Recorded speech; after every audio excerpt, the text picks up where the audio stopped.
Moi, j'étais député, les Moissaguais le savent, j'avais loué une permanence au 1 rue Jean Morat, que je payais avec la fameuse enveloppe, eau, électricité, etc.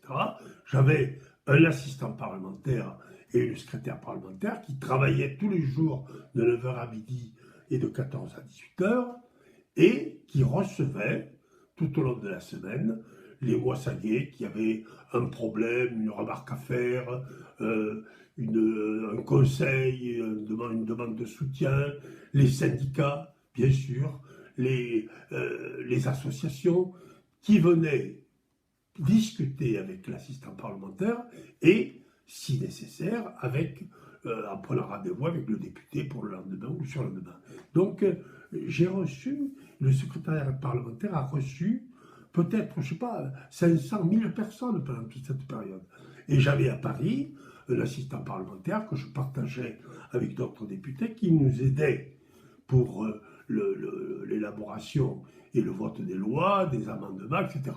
Mais localement, je suis choqué qu'aujourd'hui, on accepte l'explication fumeuse de M. Fillon, qui, enfin, même sa femme n'est pas au courant. Je le dis parce que c'est grave pour la classe politique, c'est que autour de lui aujourd'hui, toute une partie des responsables politiques de droite le soutiennent, affirment avec la même vigueur que il n'a pas menti, qu'il s'est excusé, etc.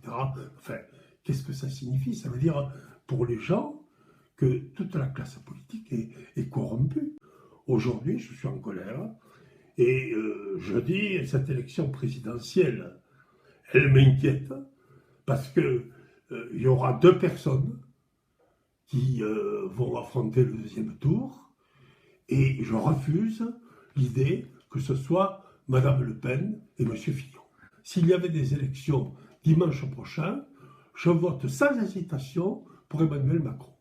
Alors, dans la période qui vient, on verra comment les choses évoluent, mais en tout état de cause, les quelques jours qui précèdent l'élection, je voterai pour celui dont j'ai l'assurance ou l'espoir qu'il soit au deuxième tour à la place de Marine Le Pen ou de François Fillon.